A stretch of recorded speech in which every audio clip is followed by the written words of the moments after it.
Hey guys, good morning. How are you? I just woke up this morning and I am so angry in my spirit. If you see me for the first time or this video appears on your timeline, this is a sign for you to take care of yourself. If you're a girl child, if you're a daughter, a firstborn girl in your family, even as a wife, as a mother, as a sister, as a daughter, take care of yourself, you guys. Let me have my tea because if you're not taking care of yourself, I'm leaving you behind. Something happened yesterday. Something happened yesterday, you guys. We went for a burial. Okay.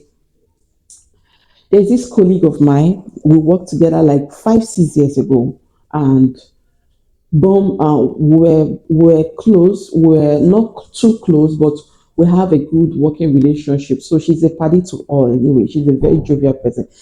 That girl is a nice girl. So recently one of our colleagues posted our obituary on Facebook. When I saw it, I was shocked. Everybody was shocked. I saw my colleagues, my ex-colleagues commenting, what happened to you? What happened to this babe? What happened? Nobody got any real gist of what really happened. Why at this young age? Why would she die? What happened? So during the day, I went there. It was so emotional, you guys. It was so emotional. This girl is just 40, no child, no husband, nothing. Okay. So she has been working all her life. The gist is she has been working all her life, taking care of her siblings. In fact, the house they raised in their compound, she was the one that built that house. So I think they say she's the third child, but the first daughter, something like that. I can't tell. But I saw grown up, I saw big guys that are taller than her, more mature looking than her, in the which are her brothers. She trained her younger ones, all those her younger ones that you see, we saw there. She trained them in university. Some schooled in Ghana, some schooled in Togo. Two of her siblings, she sent them to the UK. But she never went to school. She never went to school. She was busy taking care of, which is not a bad thing. But how can you forget yourself? How can you forget yourself? I think somehow she relocated, got a good job managing firms, had she was well to do, she was making cool cash for herself, but all was going into her family, which is not a bad thing. But how can you do that? And you forgot to take care of yourself, take care of your mental health, take care of your body, take care of you guys. Let me bust your head. I am so angry. She got sick in the long run. Before she got sick in the long run, you guys, she met somebody that they were dating, but the guy is not well to do. So the guy was virtually feeding on her, holding her ATM. So her siblings got to know about this and they were very angry. And it was like she has channeled the energy the love and affection they are supposed to be getting to the guy. And they fought her, fought the guy. They fought her, fought the guy, fought the guy, fought the guy until the guy left her. She was getting to 40. And she had one brother that is already married.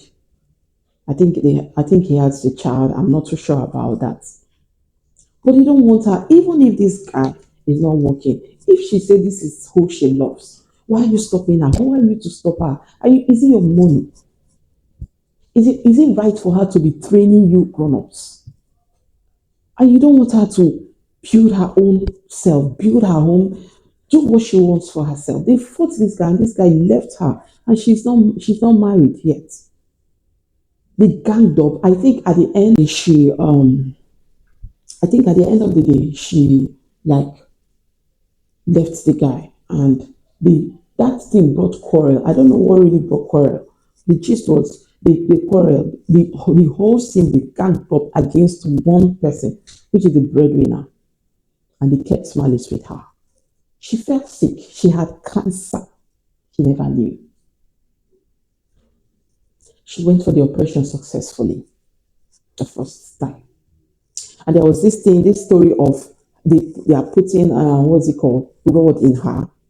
So the time that she was supposed to come back to take off the rod elapsed, and she had no money. She was just still running around for this money,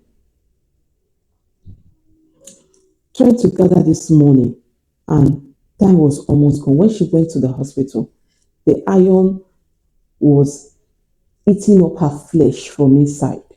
The pains were too much. They couldn't even bring out the iron because if they had to drag out the iron from her, it's going to take off some pounds of flesh from inside her body. Do you know that you guys, this girl was dealing with all these things alone? Luckily for her, she had a child when she was young. And that was the only person that came through for her with her friends that are not family. I'm not here to judge anybody. I'm not here to judge families. I don't have that power to judge family. But I'm talking to you watching this video. Please take care of yourself if you're a girl child. I'm not saying don't take care of your younger ones. I'm not saying don't take care of your parents. I'll tell you something. She died from lack of love. I cried yesterday. See, my eyes are all swollen. At the end of the day, that same yesterday, my husband saw the mood I was, and he decided to take us out and the kids. So just within our environs, just close by, not too far. When we got to the place, we ordered some things and we were just, having some glass of drinks and eatables. And there was some set of people making noise behind. I turned back. There's this long group of table of people, friends, even her best friend that gave a tribute, a testimony about her, was on that table. They were laughing on top of their voice. They were laughing, having fun with bottles. They were like, yeah, they were up to 10, 15 on that table. They were still wearing their black. They've not gotten home. That's to shock you. They've not gotten home. They were laughing on top of their voice, having fun. And I was shocked and I was like, babe, those people behind are from that area. This is in the evening, around 7. They've not gotten home. Her best friend that gave tributes seated there, laughing. They have forgotten her barely hours. Not even a day, hours. Not even, I don't think it's up to 4 hours. They have forgotten this babe. And me that is far from her. She was once my colleague 5, 6 years ago. I couldn't get myself. I just came out. Maybe they came out the way I came out, but they were laughing. They were enjoying. And I was here. My husband was trying to cheer me up. They left. Do you know the next person I saw was her brother in that same place? I can't say who he was sitting with, but he was sitting with a girl. I don't know if it's his girlfriend, his wife, their relation, I can't tell. But he was sitting with somebody in the joint and he was drinking. You are family. You're supposed to be in the house mourning your blood sister.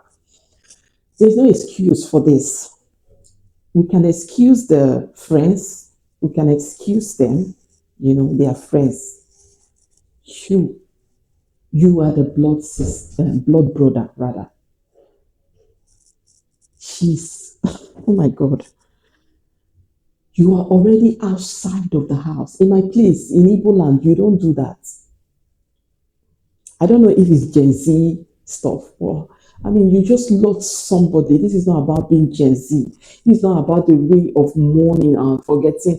You don't forget people like that. You don't move on like that. You don't come out to drink alcohol, drink water, and you're supposed to be guided by your friends.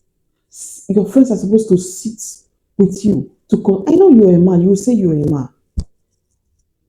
But how can you forget her in just few hours? How can you be outside taking alcohol in just few hours, you guys? Please, if you need to be selfish sometimes, please do be selfish, especially mothers on here taking bullets. My children who is going. If you go, look, you just see what is happening. Your children will suffer. Take care of yourself. As I'm telling you this, I'm also talking to myself because I learned a very big lesson yesterday, you guys. I can't deal. And really, I don't know why this pressure is on us, the women, the girls in Africa. Should I say Africa? I don't know about other African countries. Let me talk about Nigeria. Why is this pressure on the girl child? As a girl child, as a daughter, as a sister, as a wife, you're expected to guide, control, make sure everything is fine. Nobody cares how you feel, your mental health. Nobody cares. Nobody wants to know how you're getting your money. Nobody cares to know. And I can tell you for that girl, our job then was not even up, our salary then was not up to 40,000. Where did she get that money from to build a house? I'm not here to judge her. Maybe she did her things well, but as a parent, you're supposed to ask questions. You are supposed to ask questions. Don't lead your children to any grave just because of wanting to meet up. Now, 40, nothing. Vanity upon vanity. Was she supposed to go like that? It's not fair. You guys, it's not fair. Allow the girl child breathe. Allow the Adas, the east part of Nigeria. You guys are the people that are doing this. I don't know about other tribes, but the Igbos allow Adas breathe. We are humans also. You cannot be telling us to guide your younger ones, guide your siblings. Nobody is guiding me. I'm expected to know all the rules. I'm expected to be perfect. I'm expected to be successful so that my younger ones will be successful. I'm expected to show good examples. I am not expected to make mistakes. I am expected to be 100% perfect. Why? When I make mistakes, they say, no, you're not showing good examples to your younger ones. Why is this pressure on us? Why? Why must we be the one to take bullets for grown-ups? Grown-ups. And sometimes they get you angry. The tribute, one of the tributes from one of the brothers, he gave his testimony. I think that thing is coming from his heart, his conscience. He made a statement, he said that he never knew how important his sister was to them until her death. Why will you wait for her death to know how important your sister was to you? She gave everything. If not for anything, she gave you roof over your head at a young age. She paid school fees. She made food. She made sure food was on the table. It was all her. What's part of you not acknowledging her when she was giving her flowers when she was alive? What's this tribute about? Medicine after death? What? What's it going to change? He was crying. He was crying, reading her tribute. And he even said, you see this building? You see this building? It's her. She made sure we had roof over her head. And you tell me you don't know her importance until her death. Please, I don't want to have such siblings. I'm sorry. I'm sorry, you guys. I would not want to have such siblings.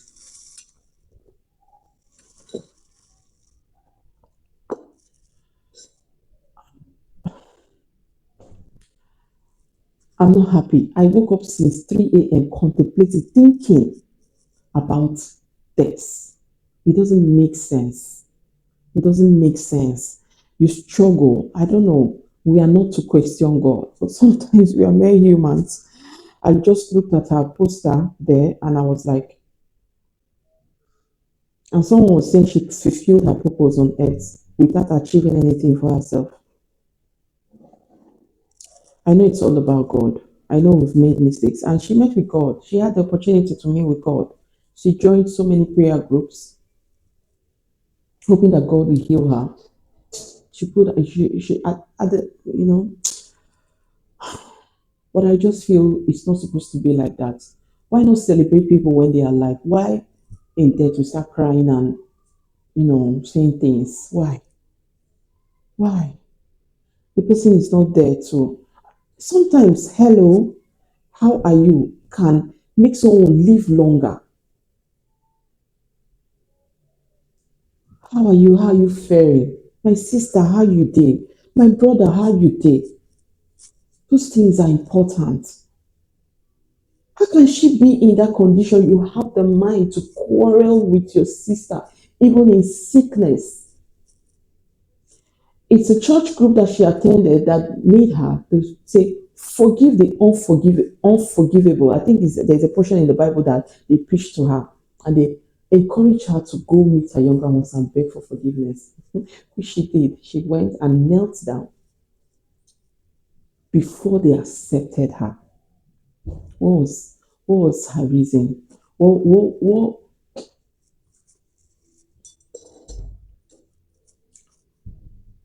Please, sometimes be selfish and take care of yourself. Okay.